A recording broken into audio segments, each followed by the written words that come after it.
Oh my gosh. Fucking muted, of course. All right, let's try that again. So listen, starting late because that's better than never.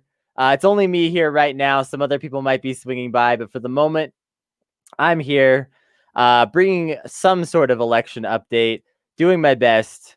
Um, Things are pretty crazy. This has been a very weird election, and I think we need to take a moment to step back and just kind of examine some of the things that have been going on. One of the most important things is we really need to look at like the systems that are at play here as more holistic, in my opinion, than we are now. People think of these things as really divided when it comes to a lack of representation.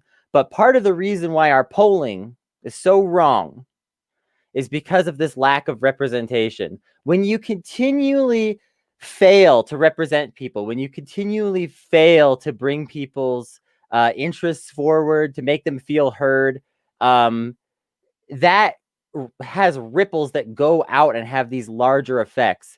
And so clearly, our polling is fucked. It doesn't even matter if Joe Biden wins, right? Like, it doesn't matter if Joe Biden wins. It doesn't matter if Trump wins. Our polling is fucked either way.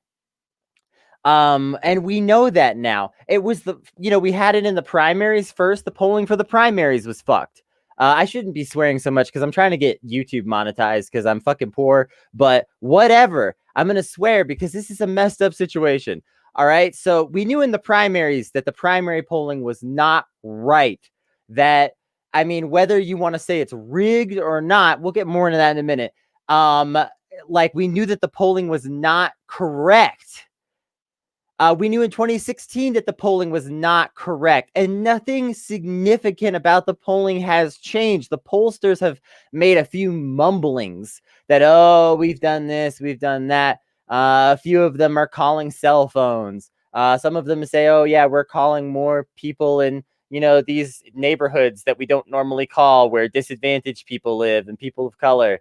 And, all that. But it's not enough. They clear whatever and it was clear that it wasn't enough. But people still believed, oh, yeah, Joe Biden's going to win by this fantastic landslide. It's going to be an incredible victory. Look at these polls. He's up 17 points. And it's like he was up 17 points in places that he has now lost, in places that he is now on the verge of just barely winning by a shred. This is not a resounding victory. This is not a resounding moral refutation of fascism. How can we say that, oh, yeah, we're rejecting the ills of Trump, we're rejecting the ills of the GOP, we're rejecting the ills of fascism, if this is the victory that we're going to have is barely skating by? If that, we don't know for sure that we're even going to get that. But let's assume for a moment that Joe Biden wins. If the only victory that Joe Biden can manage, if the only victory that the Democrats can manage is skating by on the thinnest margin, the thinnest possible margin of victory, then we have failed to attain any kind of moral high ground.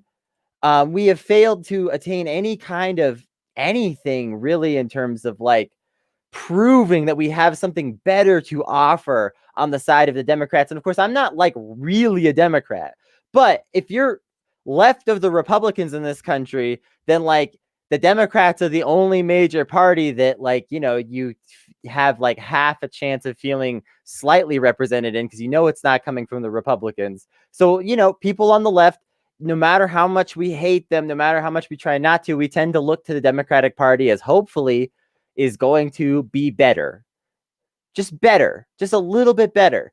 And a victory like this does not say better. It does not say better.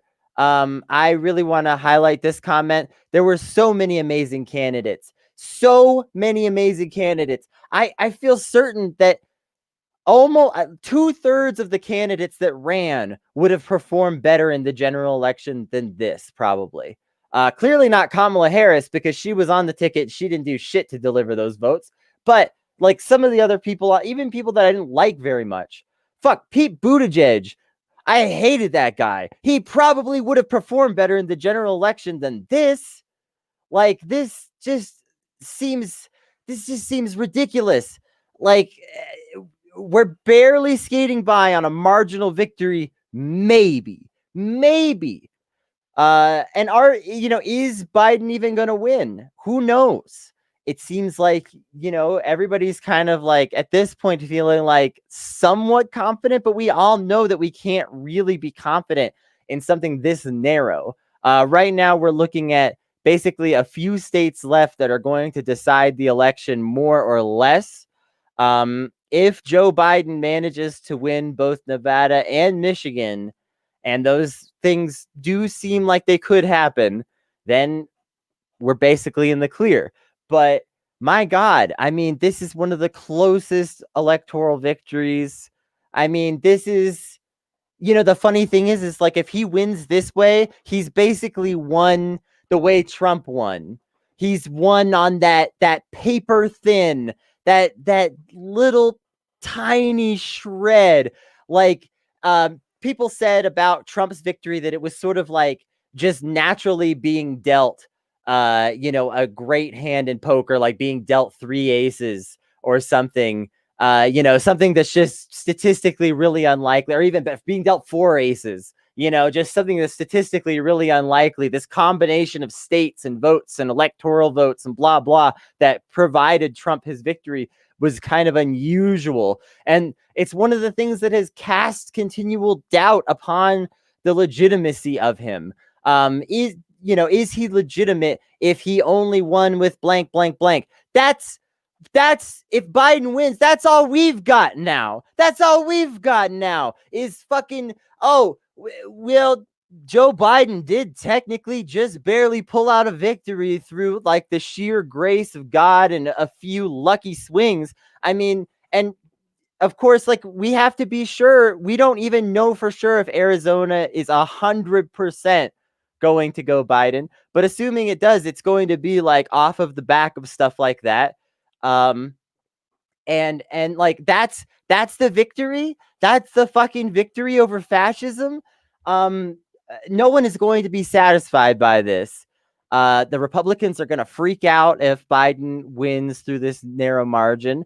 And let's be clear, this is exactly when I've been talking about the possibility of an unclean transition of power, the possibility of some kind of coup, some kind of power grab by the Republicans. This is exactly the kind of shit ass scenario that like is going to make that as possible as it could be.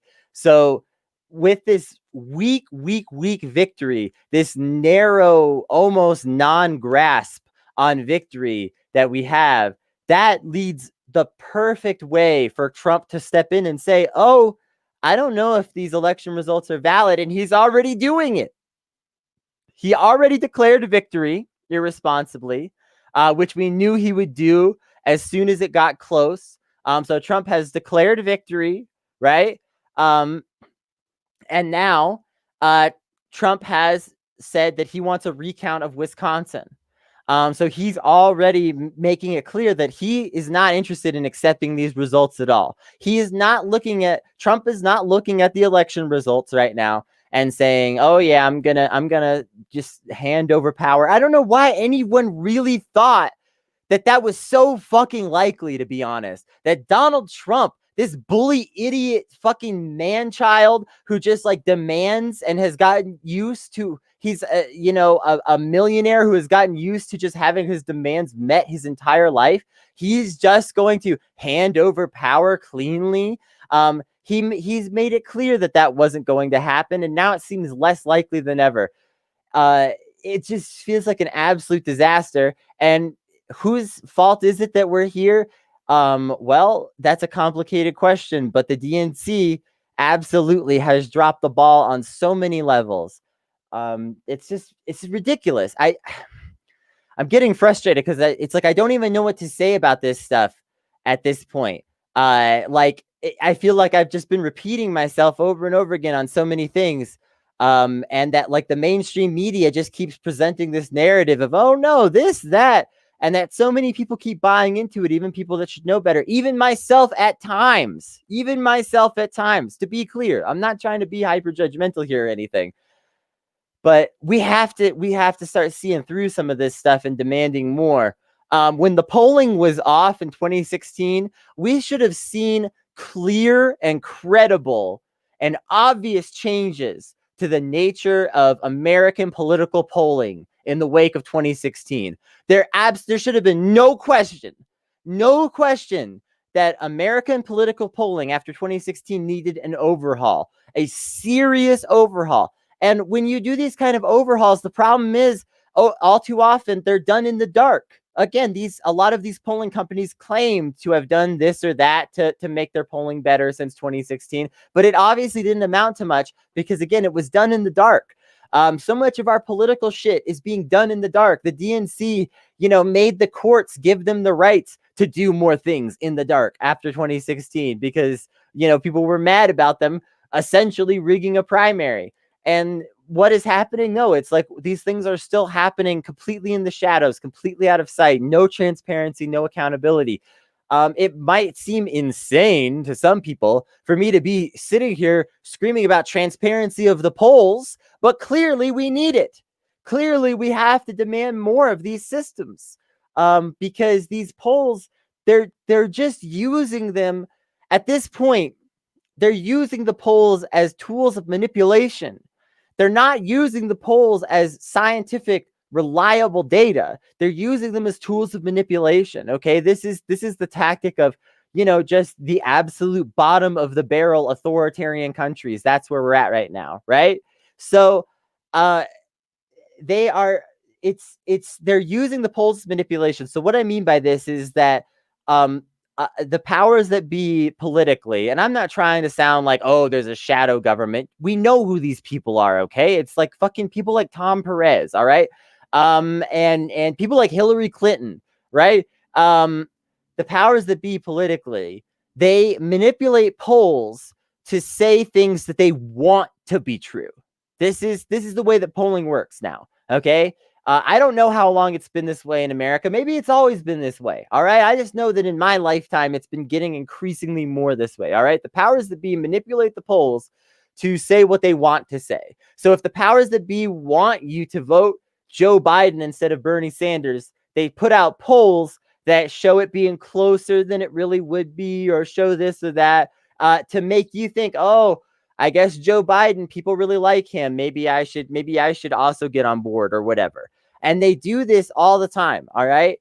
The problem is they've done this so much now that now the polls, like I say, they're scientifically meaningless. If you're trying to get actual data from these polls, there's practically no data to be had that's useful because the polls can be off by 20 points. And that's just normal now. That's just how the polls are now.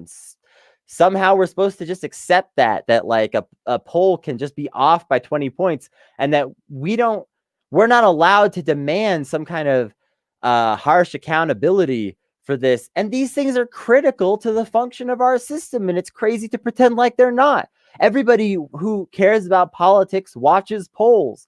Everybody who comments on politics heavily watches polls. Everybody who, runs for office watches polls. And that's the thing too, is that this isn't just affecting you and me trying to decide our votes or whatever. This is affecting people running for office, right? Because they're getting polls back that are so unreliable because polling methods are so out of control. And this isn't to say that the goal is to create a skewed, intentionally create a skewed perception of every single poll. But the goal is to skew polls enough that the overall process of American political polling has gone straight into the dumpster and has just become so wildly unreliable. And we have to demand better from so many systems. And again, this might seem like a really weird, silly one to be harping on right now. And I know that there's bigger problems in the world, but the election is the main thing on people's minds. It's the main thing on my mind. That I'm going to talk about the polling at least a little bit.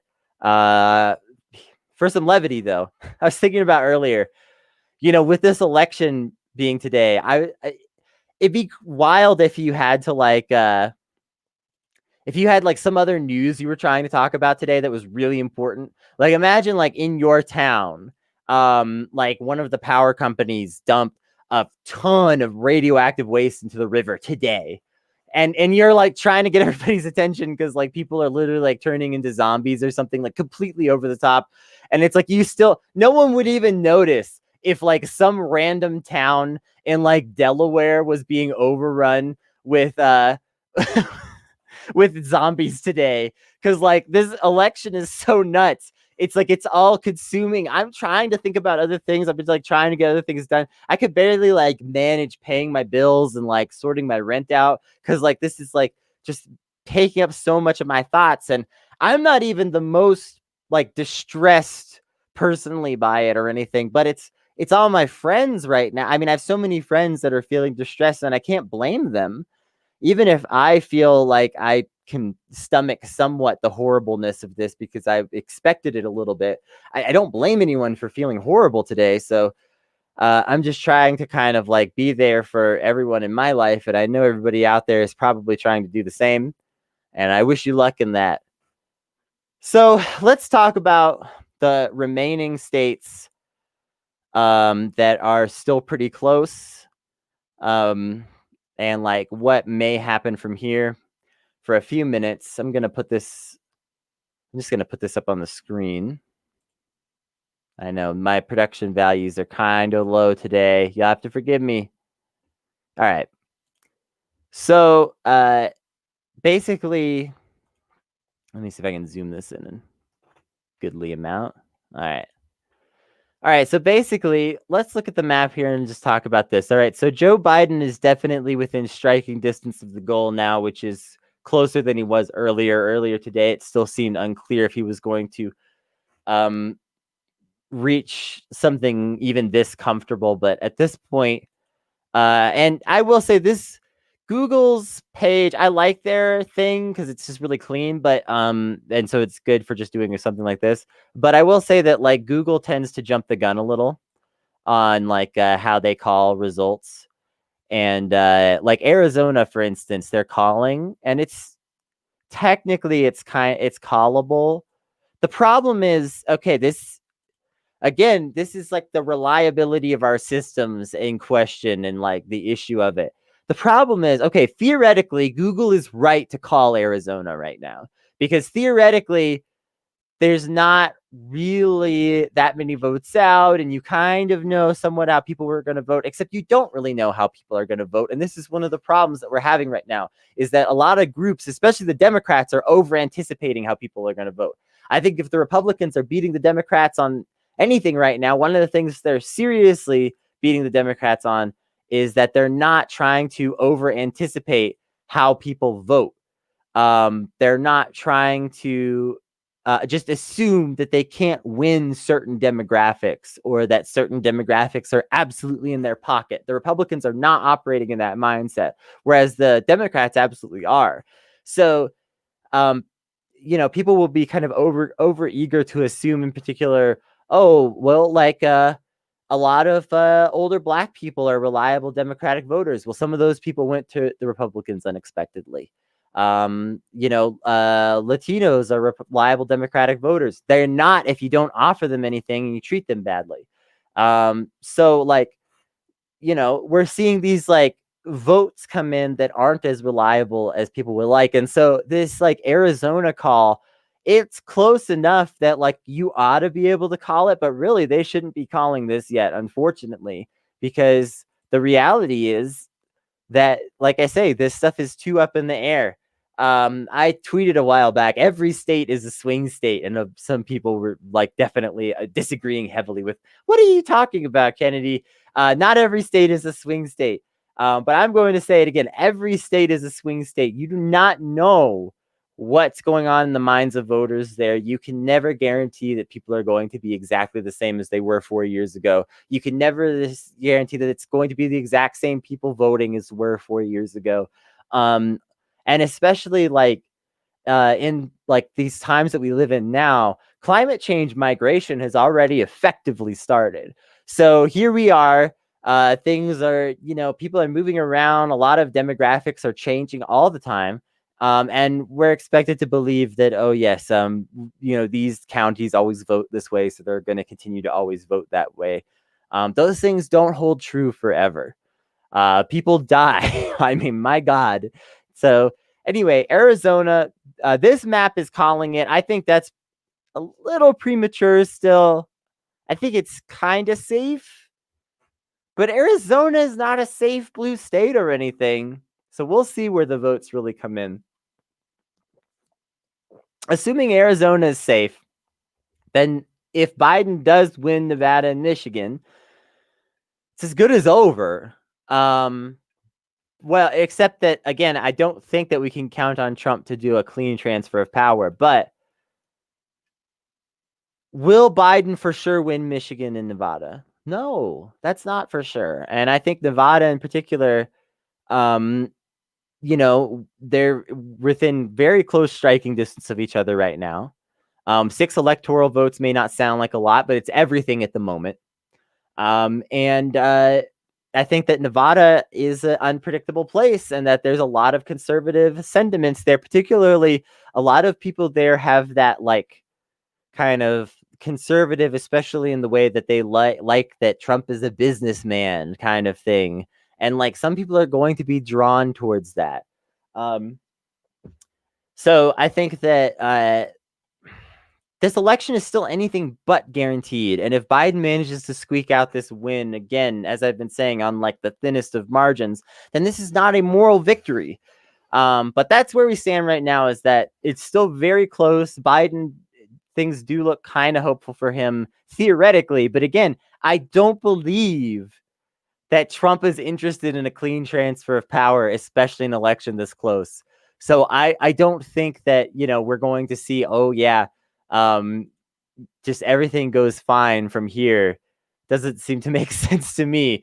I think that, like, basically at this point, like I said, so Trump is already asking for a recall of Wisconsin. He's probably going to ask for recalls of a few states. And like this is like a whole thing, because if the states aren't close enough or aren't they don't meet the right requirements, then you have to pay your own money. You have to like front the money somehow, raise the money to get this stuff done. Now the Republicans will probably just come through with the money to like pay for Trump to do this. But I do think too that this will turn into a whole thing where Trump is using this as like a new platform of his martyrdom.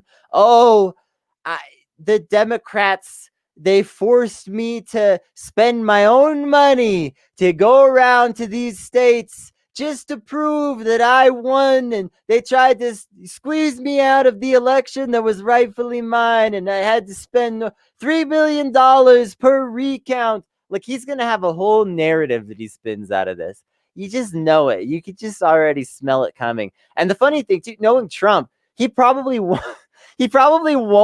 pay. Like I mean, maybe the Republicans, like I said, maybe some donors will just come through and pay for it. But also, he probably will just like swindle them the way he swindles. Like he like owes like fucking every city in America for bus fare and shit like that. Like he'll just be like, oh yeah, the $3 million check, it's in the mail. It's coming. I promise. I got your back. It's totally fine. I'm gonna pay for this.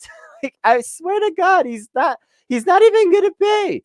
But that's where things are headed right now, in my opinion, is Trump is going to keep contesting things. And because the election is this close, the Democrats are not going to have a lot of room to just say, hey, what are you talking about? And absolutely shut it down. If Biden had pulled off the incredible, won Texas, let's say, or let's say flip Texas and Georgia, or Pennsylvania, Florida, shit. Like, I mean, there were several states that seemed kind of up for grabs. If Biden had flipped 2 or 3 or 4 of those states, then there would be no room. And I did kind of agree with the people who are saying this is one of the reasons to vote Biden, is because if we have a landslide victory for Biden, then Trump can't as easily like drive a wedge into the results and ask questions and blah blah. So if Biden had managed to do that, then it wouldn't be as easy. But because it's going to be so close, Trump will be able to say, look, it's so close, we really have to go. And he's been throwing doubt on the mail-in ballots and this and that. So he's gonna insist on dragging these results out. And the real problem with someone like Joe Biden is that how much is he going to resist that?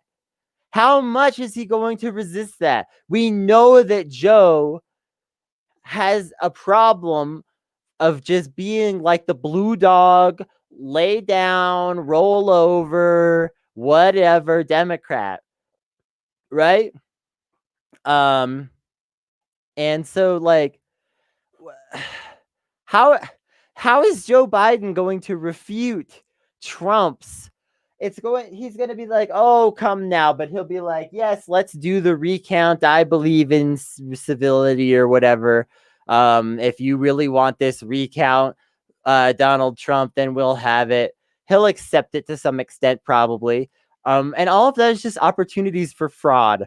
And I just want to say in general, I think one of the takeaways that we should be looking at for this election is that fraud in our elections is reaching the kind of like critical point where it's really bad.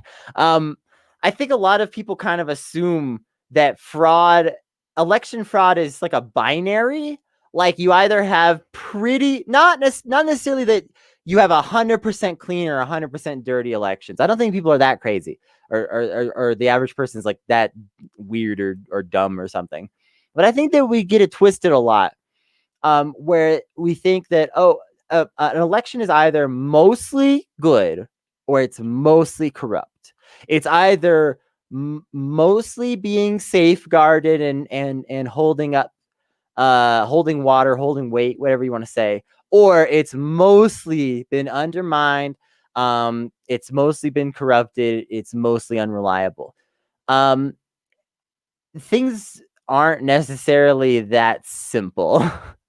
So when it comes to like election corruption, this is like a sliding, it's a slippery slope, so to speak, of like, it's something that can start really small and progress slowly for a long time in such a way that it doesn't seem so obvious. I see this kind of thing a lot on this show, but this isn't comic book villain shit. This isn't, there's no one behind the scenes, twiddling a mustache right now going, ha ha, my plan worked. Every state is under my control right now. There's tons of people scheming behind the scenes to various ends, corporate entities, politicians, religious entities, nonprofit organizations, government entities of various types. There's all kinds of groups and individuals scheming right now behind the scenes. All right. And they're all scheming to various ends. Some of them are just scheming on simple things like keeping their own seat in the Senate. Right. Like that might be their only scheme, but that's still a scheme that they have going on behind the scenes that they're willing to sacrifice other morals for, potentially. We're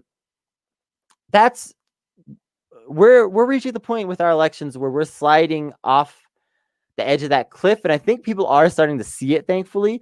But we got to do more than just see that that's happening. We got to recognize that this has been happening, that our elections have been getting undermined, that the polling has been getting undermined. All of these things have been getting undermined for a long time. Do you really think that the 2016 is the first time the DNC just rigged a primary? No, of course not.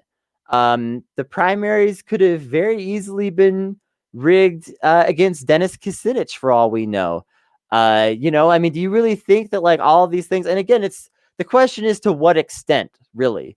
I'm not saying that these things were rigged to the maximum extent. They might be only being rigged to a fairly small extent, but it still is undermining our election, and it's getting worse and worse every cycle. And this cycle in particular, it's really just showing how bad it is, how bad it's gotten. We're just in a very dark place with like the state of these processes. These things happen in the shadows with no accountability.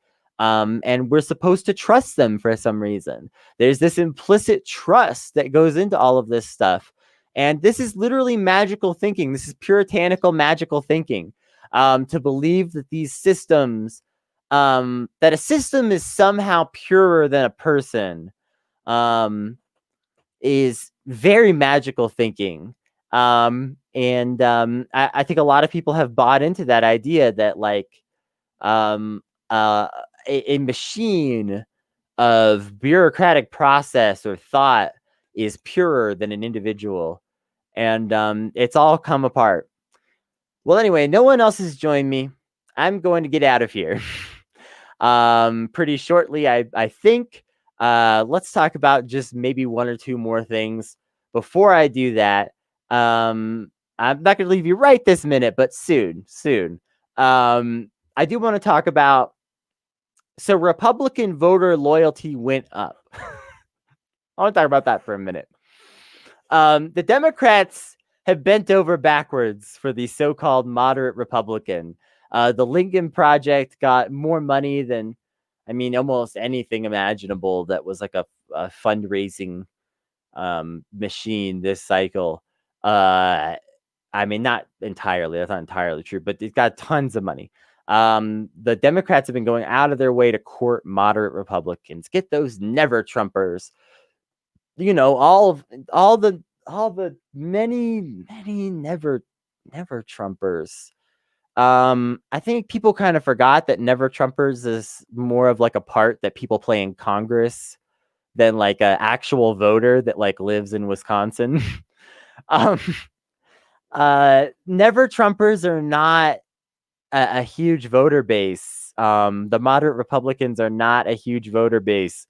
We progressives, leftists type folks said this a lot, that, you know, these were not the voter bases to be appealing to, that they're not big enough and that they don't sway easily enough. So with that in mind, in 2016, 90% of registered Republicans voted Trump. In 2020, 93% of registered Republicans voted Trump. Now, we could say, hey, maybe a lot of people left the Republican Party. However, a lot of the Republican Party has had a lot of registration of new members too. And when you look at it, that wouldn't really balance it out. Like, it wouldn't really make sense of it. Like, oh, the party has just gotten purer towards Trump just because people have left, is not really what happened, unfortunately.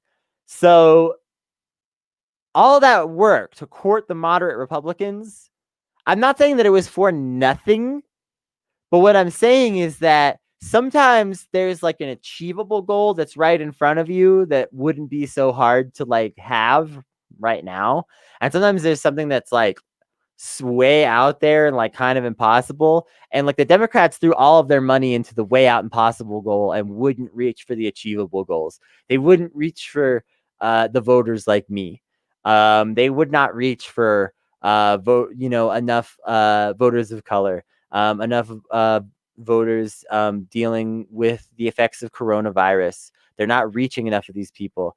Like, people are suffering, struggling, you know, failing to, like, I mean, people are like on the verge of, you know, their households collapsing. People are going out on the street because of coronavirus.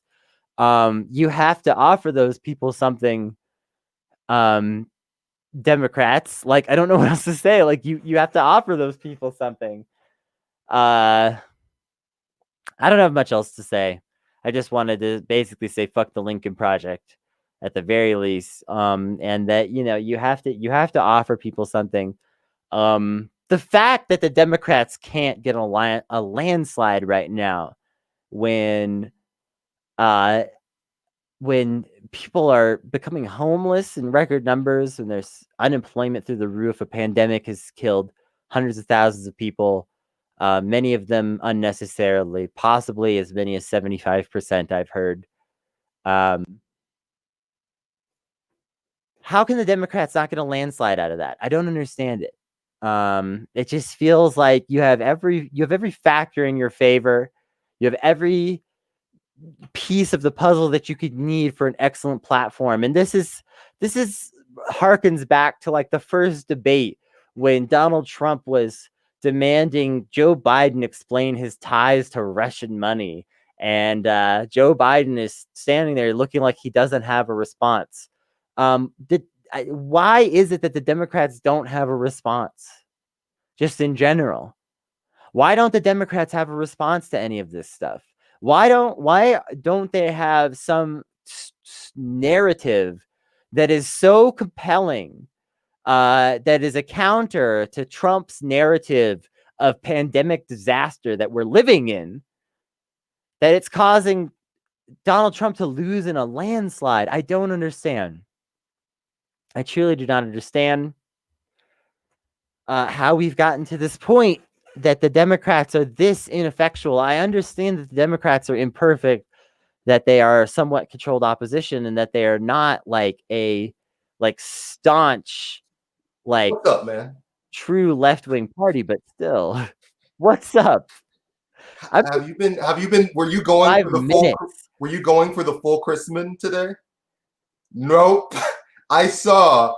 This is just a coveted record that we have here on the show, which is if we ever get an opportunity to do it, a daily stream. Look at him drinking all that water, going crazy. Okay.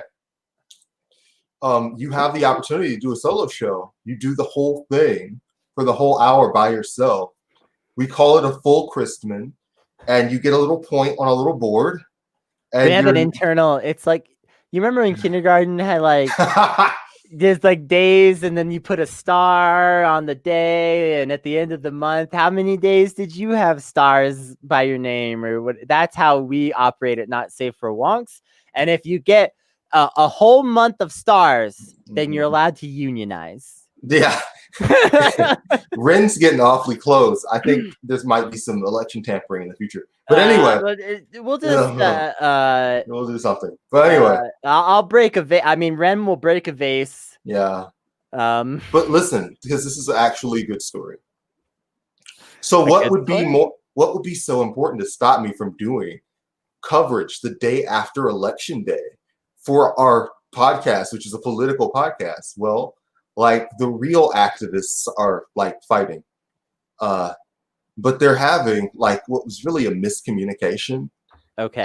So as somebody who's both a real activist and the organization guy, although again these are all left-wing groups, they were basically upset at this event being canceled because they thought it was some lib stuff, and they made their own event, and the actual reason for moving it back was not lib stuff, but they just didn't fucking communicate with each other.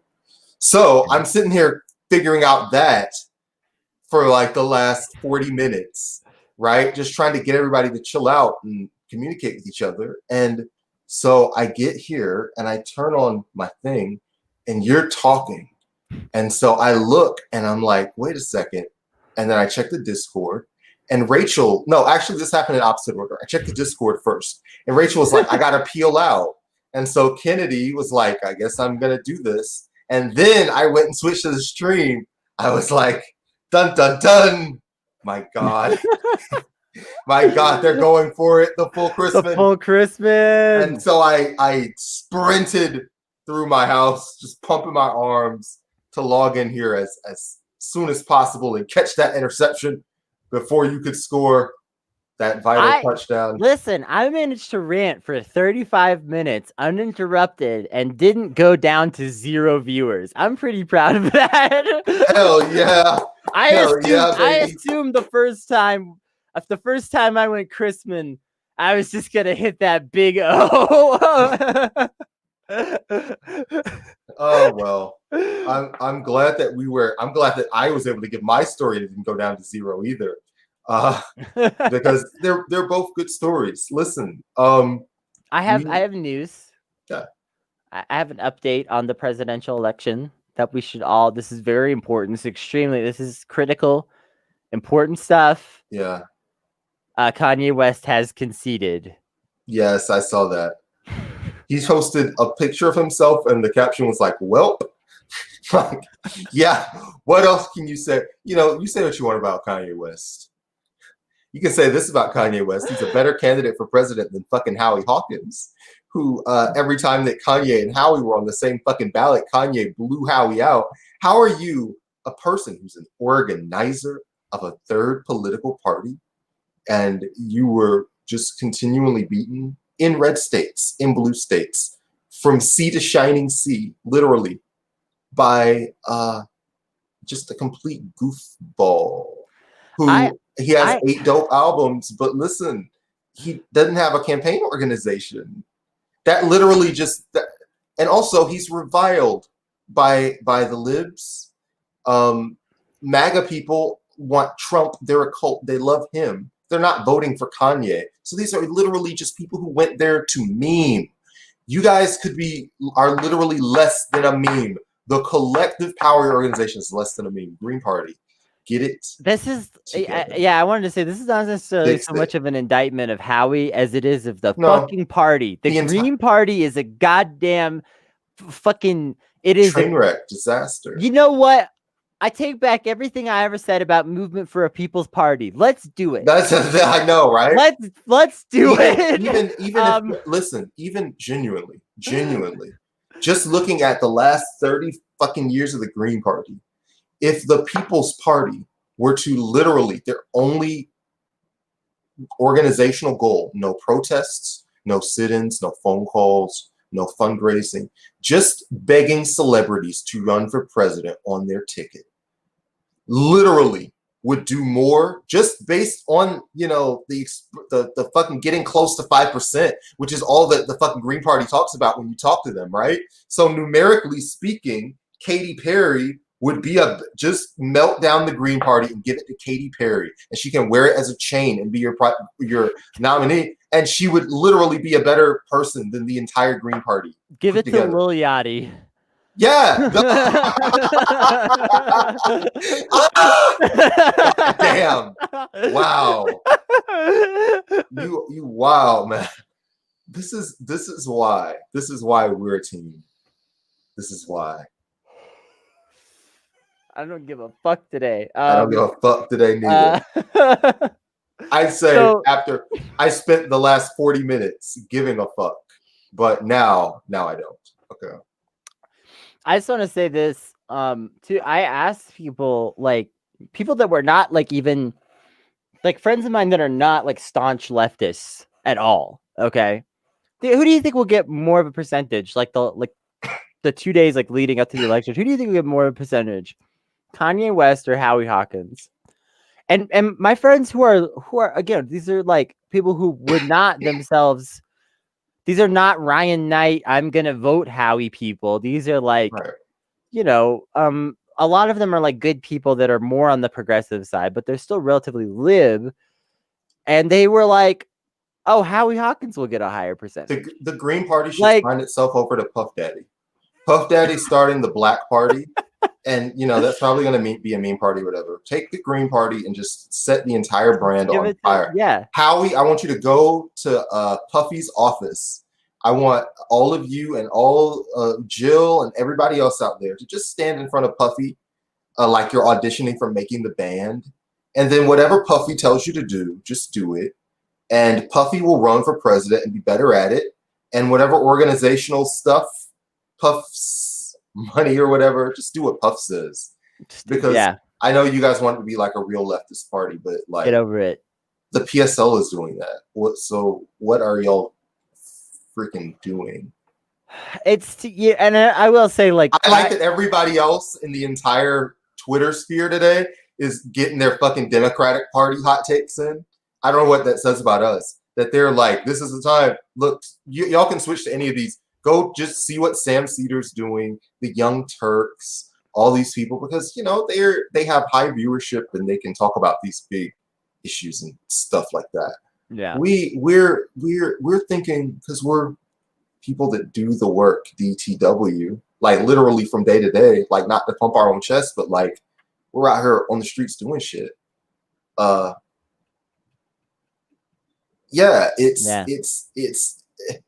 It's a totally different thing because we're talking about something that's more down to earth, I guess, which is what are the organizations that are going to actually materially help you in terms of the actual work they do? And the Green Party, you don't see them anywhere. I'm over it with the Green Party completely. This was I've never taken y'all that seriously. I really wanted to give you a chance this time because I talked to Howie personally, and I could tell that he was the real deal in terms No, of love how. Listen, he's doing the work. You know, when we love talk about Howie. people Howie's doing the work, cool, he's doing the work. and we Howie didn't get specifically, Angela on, but we love Angela too. yes, Howie and Angela specifically are in these streets. Some of the other candidates we talked to are in these streets. The party itself, the Green Party as a Out to whole, lunch. not in these Out streets. to At lunch. brunch. At fucking brunch. The Green Party is at brunch. And it's so like it's true because we're actually doing this. Like, we're not just posting about the Democrats, because we're not like just here to be like media figures and have although we love retweets, we love clout, but like, God, because that's closer to what the work that we're actually doing, not the posting world. Yeah, but they're not even good at posting. No, this is the thing. This is the reason that we can say the Green Party's at brunch is because we've dealt with their organizing directly. And like, these people are literally like the people who aren't like, Howie gives a shit, again, like, to be clear. But like, a lot of the people that are like just party level organizers under him, the Green Party is their fucking social club. Or they have that, or even that it's a social club, but also they don't know. They have the ideology, like the Green Party ideology, and they're passionate, but this sounds so fucking snobbish. They don't know what they're doing from day to day. And I don't mean that like they're stupid or lack moral sense or anything like that, but just like some of the technical tasks that you're performing in organizational building, they don't always like implement it well. I don't mean that to sound like disrespectful to people who are like working hard and all that other stuff. Right. Like, I think we've been trying to be very, very clear. Like, there are phenomenal individual organizers within the Green Party, but the Green Party is a failure. If Howie really came forward with the plan. Tim, leave me alone, because I'm on these streets. So the fact that I said, well, first of all, Georgia is still in play. There's a lot of votes coming in from Fulton County. But yes, I did predict like a quick, simple night for Biden, and it's all going to bed, and it was over. But I will say that my prediction is still, if we're playing The Price is Right, I'm still closer than the doomsday predictions that everybody has. Because it looks like votes are going to come in tonight, and we're all going to go home. But it was closer than I think we expected. But like, there's not going to be civil war. Nobody's gonna it's not gonna pop off tonight. In fact, but you could go back, watch this whole video on YouTube, and just ignore the part after where Brandon comes in, and I spend the whole 35 minutes ranting about how I told y'all the polling was fucking fucked. That the polling is fucked, and it's fucked just enough that it looks like Biden's gonna win, but just barely. He's going to be just a lame dead duck from day one. And I'll tell you this. This ain't no +20 victory. No. I'll tell you this. And by the way, this was what would have been the worst case scenario for Bernie, right? Him having no coattails, and he kills all the Dems and all this stuff. Biden just killed the Dems by being Biden. But anyway, to just shoot him past that, you know who's coming back in 24? Donald Trump. And the reason I give for that is if Bernie Sanders had won in 2016, and we had gotten to 2020, and a biblical plague hit the country, and Bernie was running against Mitt Romney, who had enlisted like 10% of the Democratic Party, like the people that we really hate, like Neera Tanden. The horse is now supporting Mitt. Who do we hate? Sadie Doyle. We don't literally hate these people, but like, we hate their takes. And all those people that went and sided with Romney. And Romney had won just by this much. All of us would be here tonight, and you know, the votes coming in looks like Romney's probably going to win. And there are people who will hold on to hope for a long time because they're idiots. But like on this show, we were the first ones to tell you fucking Bernie was done, because we're not here just to chase clout. Like, we're here to fucking be honest with people. So we explained the entire situation, and yeah. It's wild. I just don't even. This is just. It's gonna be fine. I don't expect. I said this already before you got here, but I don't expect a clean transition of power. I just don't. But I just want to add, in that situation where Bernie had just barely lost during the plague, we'd be like, hey, you know what? I feel okay. Let's do Bernie again. We know he's old. He's still alive, especially if, like Donald Trump, Bernie was surrounded with ideological enemies and people that we did not trust. Right. And that is what Trump's situation is now. Half of them behind the scenes, they hate Trump's guts. And they're kissing the ring in public, and people, but the people in the know that they don't like Trump on a personal level, in the same way that if Bernie had been elected in 2016, like, even if Dianne Feinstein's being nice to it, like, we know we don't like Feinstein. So all that happens, yeah, we'd be like, let's run Bernie Sanders again.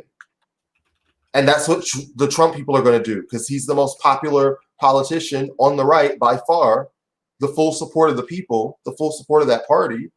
And all he's got to do is wait for Joe Biden to be unpopular, which he will be, because now he doesn't have the Senate, it looks like, or he'll have a Senate that's so watered down and timid, they're not going to do anything to help anybody, even by Joe Biden standards. Like the voting rights shit, some of that $15 minimum wage, just some of that shit that, Biden was passing off as like, here's my agenda, and it's nothing. This is going to be like literally nothing. Like nothing will pass. So yeah, it'll be easy to go after that guy in 4 years without the plague. So the Donald Trump that you guys were talking about will be coming back and coming next and coming worse will be Donald Trump. Not Tom Cotton, not any of these other guys. It's just going to be, yes, we could be looking at a Grover Cleveland situation. And Trump is old as shit, but they're going to be pumping cash into his veins. He's going to be alive, and he loves to give rallies. And Biden's going to probably suck as president or get into wars, because it's the only place he'll have to exercise authority. So everybody who thinks, vote Trump out, get rid of Trump, in this psychic warfare, and all you liberals fucking exhausted yourselves psychically trying to beat Donald Trump and get rid of Donald Trump and all this other shit. Listen, he's not going to jail. He's not going to jail. He's going right back to Trump Tower, and he's going to be fucking shit posting and getting ready to fucking do this shit one more time. And will you be ready for that version of Trump, which might be worse? Because he'll have 4 years and will have been the president of the United States. And I'll be diabolical here, has tons of intimate connections with foreign powers in the case of any kind of internal instability. Brandon, remember when you said we had to compare things to Hitler more? Yeah. I'm going to compare things to Hitler. Yeah. Well. Like Hitler being exiled from power temporarily did more to help his case. It's Napoleon as well.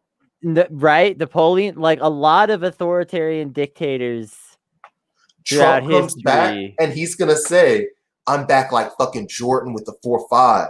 I'm back like Jordan after retirement. Let's get one more three-peat, because he's going to say, I can't be elected president again.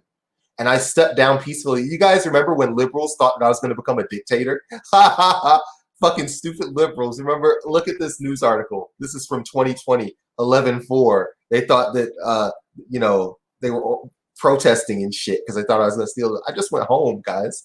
But anyway, and I'm a patriot. And what I'm going to do is I'm going to serve 4 years, and I'm going to be like fucking Kobe Bryant in Game 6. And I'm going to fucking I'm building the wall. I'm getting the Mexicans. I'm back with a fucking vengeance. And you guys don't think that he'll win the primary easily? Of course he would. And you guys don't think that Joe Biden? You guys think Joe Biden will be the guy to stop he won't that? He'll be in charge. It'll be Harris and Buttigieg or something. You guys want Kamala Harris if World War III is happening? Kamala couldn't get one delegate. Harris is going to beat Donald Trump in 2024. Yeah, right. So doomsday can be coming, but the important thing is it's not happening today, guys. Sure. The thing is too is that like if he does leave office and like wait, then he's just going to spend the next 4 years going, look at how bad Joe Biden's fucking things up. He stole the country from me right as I was about to save you all. And by the way, there's going to be a fucking depression. Joe Biden is going to fuck things up. Yeah. So it's like Trump is going to have a leg to stand on, even though he's basically talking out his ass still. Yeah. Because well, one thing is correct. The country is in shambles, and Joe Biden's going to be standing there going, You guys better hope that the people on Twitter are exaggerating a little bit about capital and fascism, because capital can keep the United States going right until January. I know it's been running on fumes and all this other stuff, and there's a lot of debt and credit and stuff like that. If like Kennedy, you know, sometimes I talk about Bernie, and I say, like, listen, if you get him elected, it's still it's gonna be rougher. It's gonna be more dangerous, because you got to worry about stuff like capital strikes, and you got to worry about stuff like the Fed doing things to punish like a president that they don't like. And this is part of one of the reasons why we have neoliberalism, and why we have that capture, the regulatory capture by Wall Street, is because Wall Street has lots of power. It's not just the money that's the power. Like, the power is the power because they have the ability just through, and this isn't like conspiracy stuff. I'm talking about stuff like interest rates and just the machinations of capital. They can like shut this shit down. And if they want to shut it down on, like, if they really feel like they want to try Trump again, and I don't think this will be the case because Trump's so personally repulsive. I don't think they like him. But if they want to just leave Joe Biden holding the bag, if Wall Street just wants to leave Joe Biden holding the bag, they can easily do that. Oh yeah. And I mean, I think in a way, I think Joe Biden is intended to be a fall guy for bad policy. If if that happens, if we do an episode in like February, and this scenario happens, we got to become a very different podcast. Like, we'll be live to you from the range if that starts happening. Listen, we gotta get Grift Ranch going ASAP. Okay, that's all I can say. But it's also possible. By the way, it's also possible capital will look around and be like, actually, we don't want doomsday yet. We're making lots of money. Joe Biden's not gonna go to war with us, or even challenge us in the way that like Elizabeth Warren or Bernie Sanders would. Let's keep this thing going. Let's keep making some money. That could happen too. Maybe. Maybe. So get some sleep is what I'm saying. Don't panic about any of this stuff until it happens. Speaking of making some money, patreon.com/not safe. That's right. YouTube. We're on YouTube too. YouTube.com/not safe media. You don't even need the channel mark. You just need, just go there. And there's also a Discord. And Kennedy, I think we should start promoting the Discord a little more, just because there's such a great community. We have there. A good Discord, actually. We have a great Discord, and we don't give it enough love. And while we're doing that, just thank you to all of our patrons. Yes. Y'all make the show possible. And y'all help us get through. And we don't always do enough for you, and the real ride or dies don't care because they know that the work that we're doing is important. Yeah, we seriously love. Yeah, we're not like the greatest dads ever. No, but we come through when it counts. We're not absentees. You know, if you get into a fight in school, we'll get you, and we'll go get some ice cream sundaes. If I was gonna really honestly assess our podcast, we are one of the best political shows on the internet. I mean that. Yeah, but we have one of the worst Patreons of any political podcast. Don't say that. That's so terrible. We do a post. But it could be way better. So go to patreon.com/notsafe and give us $5. And if like 100 of you do that, then we'll have the best Patreon of any leftist podcast on the internet. Yes, and we do a lot of bang for the buck in terms of not just having a Patreon, but just being out here and doing good stuff and all this fucking real organizing. All right, whatever. Bye. Help us. Give us money. Bye-bye.